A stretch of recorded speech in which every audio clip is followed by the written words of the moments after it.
امام علی علیہ السلام لوگوں کو درس اخلاق دے رہے تھے، اتنے میں آپ نے فرمایا اللہ کے نزدیک ایک انسان زندہ لاش ہے۔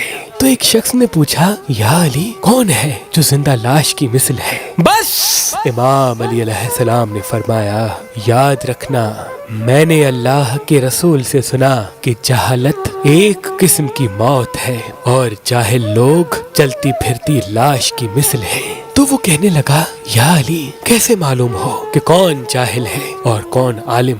بات جب یہاں تک پہنچی تو امام علی علیہ السلام نے فرمایا جو انسان دوسرے کی بات سمجھے بغیر ہی جواب دینا شروع کر دے وہ جاہل ہے، اور جو انسان دوسرے کی بات سمجھنے کے بعد سنبھل کے جواب دے وہ عالم۔ اے شخص، جاہل کی جہالت اور عالم کا علم اللہ نے اس کی زبان تلے رکھا، کیونکہ انسان ایک دکان ہے اور اس کی زبان اس دکان کا دروازہ۔